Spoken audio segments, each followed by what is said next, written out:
This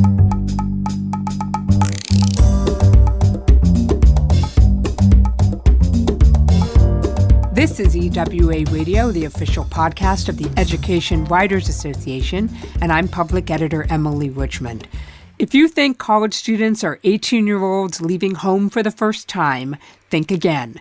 A significant portion of the undergraduate population are actually what are known as adult students, and they're getting renewed attention these days as colleges and universities are looking to boost retention, graduation, and their own bottom lines. Joining us to discuss this is Goldie Blumenstyk. She's a senior writer at the Chronicle of Higher Education and the author of a new special report on this very topic. Goldie, welcome to EWA Radio. Thanks for having me. It's great to have you with us. Let's start right at the top. What are you defining as an adult student? So there's a lot of ways to think about these adult students. Some people like to even use different terms, post-traditional, people are using now, that sort of thing. For the purposes of this report, we kind of went with some arbitrary notion in our mind of looking at people over 24. But really, the better way to think about it is somebody who doesn't identify first as a student. They're a parent, they're an employee, they're an employer, they're a spouse.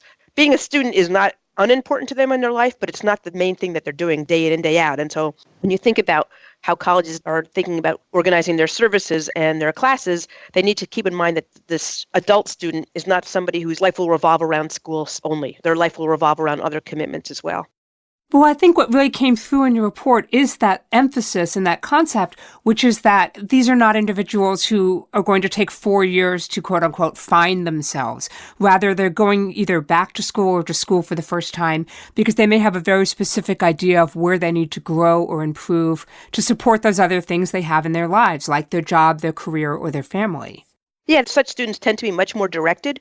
It doesn't mean, though, in the end that they aren't interested in other things. I mean, it's not like they don't care about English or they don't care about history, they don't care about political science. They care about these other subject matters, too. But it's really helpful to them when these subjects are taught in a way that kind of relates back to their main interest, which is generally job-related. Goldie, by the Chronicle's definition, more than a quarter of the post-secondary undergraduate population are adult students. Where are they concentrated?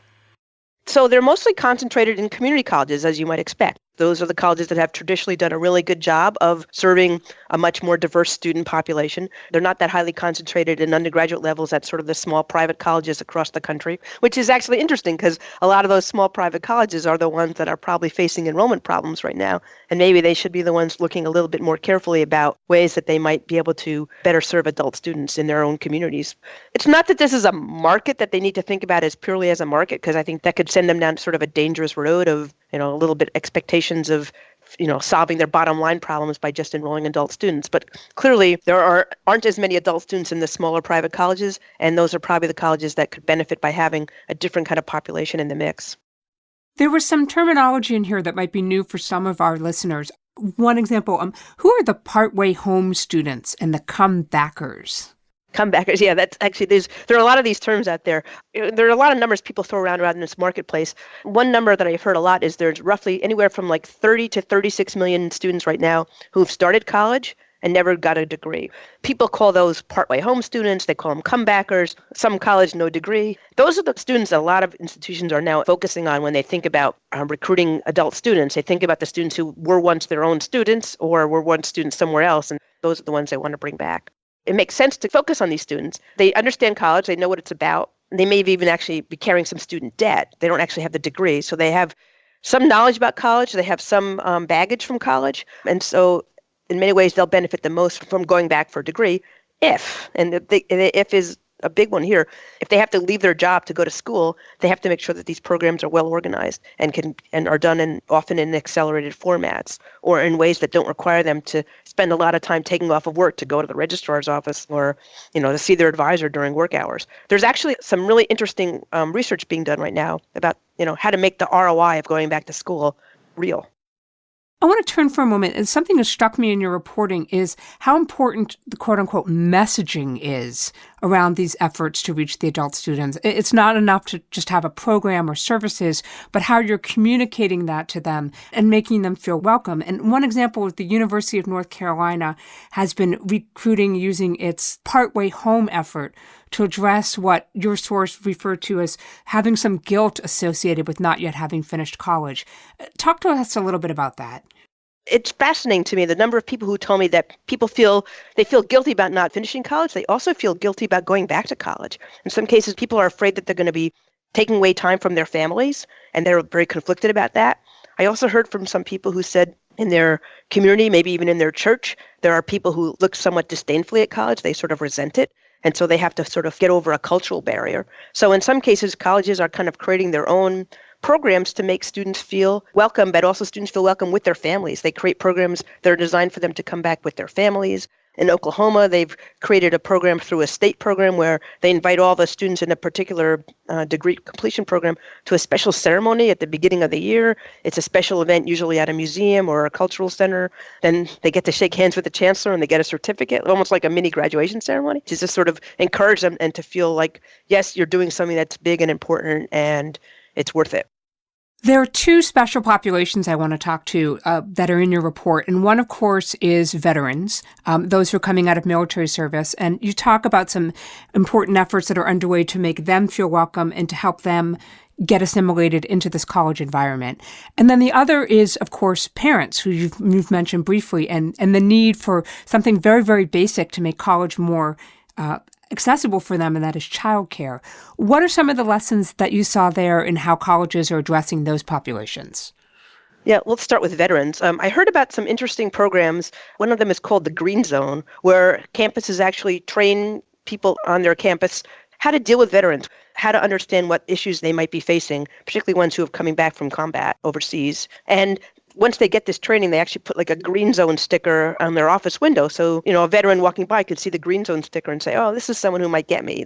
They've been acclimated to what I've been through a little bit. And the green zone, of course, refers to that safe zone that the military people became accustomed to overseas. Other places have started veterans organizations on their campuses. So vets just have a place to kind of come in the lounge and hang out and talk the way they might have talked in the military, which was a little different than what typically happens on a campus. The childcare thing is obviously it's a giant problem. Some campuses have childcare on their campuses, but even if they don't have it on the campus, parents need the resources to have childcare. Maybe they need to have it closer to their own home rather than having it on the campus. A lot of people coming back to school are not wealthy, and they need this kind of help. And you didn't ask about this, but I'll mention it also. A lot of people coming back to school are some of the more food insecure students in our country. They're giving up some work time and they're paying tuition, and in some cases they haven't had a lot of food in their house to feed themselves. And I know we're seeing this at a lot of campuses. Just looking at the food bank that they have there right on the campus. You go up to this one office and there's a bunch of file cabinets that you open them up and you expect to see office supplies, and really you just see sort of cans of soup and dried cereals and things like that. And people can just kind of come in and take a few things home with them and also make a PB&J sandwich before they head off to class. We're talking with Goldie Blumenstyk of the Chronicle of Higher Education about her reporting on adult college students. Don't miss an episode of EWA Radio. You never have to. You can find us on your favorite podcast app. And don't forget to take a moment to rate us on iTunes. Your support and feedback will help us grow. Goldie, I wanted to ask about another group, and that is some of those underserved student populations. What do we know about how students of color fit into this adult learner picture? I don't know that it's necessarily different than the general issues on campuses to the degree that it correlates with lower incomes, which sadly in our country it often does. Those students sort of face some of the same challenges, but I don't know that there's particularly a racial component to this. People talk a lot about the need to collect data in higher ed based on race and income. And what I heard from a lot of people is it's also probably important to collect data about these students based on age, just so we can better understand the needs of populations. Because just as with traditional age students, sometimes race and income matter in education policy and sometimes they don't. Sometimes age will matter in educational policies and educational approaches, and sometimes it won't. But unless you kind of collect data about your students, understanding all these categories and these differences, you won't know. Would you come across anything that really surprised you? I mean, you mentioned the food bank, but was there anything else here that sort of jumped out of you that you just weren't expecting? The biggest problem I heard from students, particularly the students coming back to school, but even the ones who are just going for the first time, getting their transcripts. It's the biggest barrier that the students face when they try to go back to college. Maybe they have an old bill from their past experience, maybe even be just something small like a parking ticket, and it keeps them from getting their transcript, or they can't get their old high school transcript because it's 30 years and, they're 4 states away from where they first lived. But really the college transcript was what I heard about the most. And it's the biggest barrier for students going back. It takes a lot of time to get that resolved, and in some cases, students are just giving up the credits that they had earned because it's too much of a hassle to go back and get the bill paid so that they'll make the transcript available. Your report also looked at some success stories where colleges are making big gains reaching out to adult students. Let's talk for a minute about Bunker Hill Community College outside of Boston. I focused on Bunker Hill because back during the height of the recession, they famously offered these classes like at 11 o'clock at night for the third shift workers. And it turns out they actually only offered those classes for like a year or two, and then they didn't really need them anymore. But to me, it sort of showed this vision that they were willing to do what it took to be able to serve the students at the time that they needed it. Bunker Hill, they just have this very different mentality about the adult students. They think about it in their curriculum. They think about it in the sort of the way they organize their services and their advising. They've reoriented their advising so that all the professors in the classes are also their advisors, and they make sure that those professors are available at the times when the students are on campus so that the students can get the kind of help that they need, and they make sure that's a flexible advising system. So if one professor isn't available but the student needs help that day, the other professor is kind of cross-trained to help them. I also don't want to undercount some other places that were really fascinating. I spent a lot of time talking to the people in Tennessee, and there they've kind of integrated the program from sort of top to bottom. It's in their state funding formula, it's community-based, it's in many, but not all, but in many of the institutions, they really have a big focus on better serving adult students. What I thought was interesting about Tennessee is they really are taking a more holistic approach and looking at sort of the entry points where these students come from and then the supports they need once they get there, as opposed to just saying, we just want a flat number, we want to boost the number of adults. One thing they've done in Tennessee that's pretty interesting, they've taken this model that was developed by an organization called Graduate Network, which is based in Philadelphia, which is really oriented toward serving the adult student.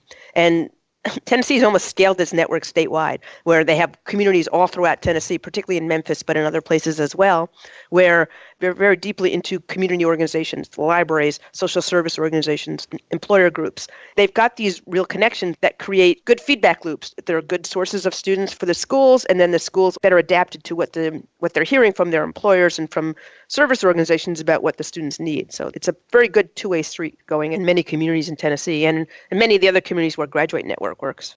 For reporters who may want to take the Chronicle's work and localize it for their own audience, what suggestions do you have for folks covering adult students in their own higher education communities? One of the things that we didn't talk about that much here, but is a great place for people to try to find a local angle on, is just sort of what the role of employers are. A lot of students going back to school are doing so with employer benefits. Maybe go into your community, identify the 5 or 10 biggest employers, find out what their policies are about tuition reimbursement. How much are they offering? How widely is it being used? Is it being limited for certain fields, or is it more broad? And then the bigger question, are any of these employers allowing the students to get the tuition reimbursement up front? Because obviously being told that you're getting tuition reimbursement is great, except you don't have the cash up front. You can't necessarily go to college right away. So I would say take an employer focus would be a good way to look at it. Another idea might be, especially from a community perspective, is to take an inventory at the institutions in your region to see what their adult services are. Do they have childcare? Do they offer after-hours services at their advising centers? Do they have programs for prior learning assessment of adults? And you could almost make like a checklist in your community and see which colleges are the most adult-friendly. In your community, you could decide which things seem to be the most important, and you could even, maybe weight those things. But certainly, if you've taken a look and one college has great programs for veterans, great programs for PLA, really good services for childcare, really good after-hour services for adult students, I think you could probably say that's a better school for adults. I think one thing I learned from your report, and I would encourage reporters to keep in mind, is to not make assumptions about who these adult students are or what's pushing them to go back to school. To make sure to ask them, what are your priorities? What are your goals? What are your hopes or your plans? And I also think you made a great point that it can still be a time for exploration and an experience. It doesn't necessarily mean they're just trying to get a credit in order to get a promotion. That's what also was really important to me when I talked to students. It was important to them to have this degree for themselves, for their families, and also for what they were learning. I talked to some people who run a program for union members at SUNY Empire College in New York, and their electrical union pays for them to go to this program. So you would think they're just doing this because they want to make sure they get the AA degree so they could be a journeyman union person. But they produce a book every year from their class, essays, poems, photo essays, the kinds of things that you would expect to see out of any humanities program around the country produced by these union members. Don't sell these students short. Goldie Blumenstyk is a senior writer at the Chronicle of Higher Education. She joined us from her office in Washington, D.C. Goldie, thank you for making time for EWA Radio. Thank you for having me on. And And that wraps up another episode for us. The mission of the Education Writers Association is to strengthen the community of education journalists and improve the quality of education coverage. For more than 70 years, EWA has helped reporters get the story right. Have a great week, everybody, and thank you for listening.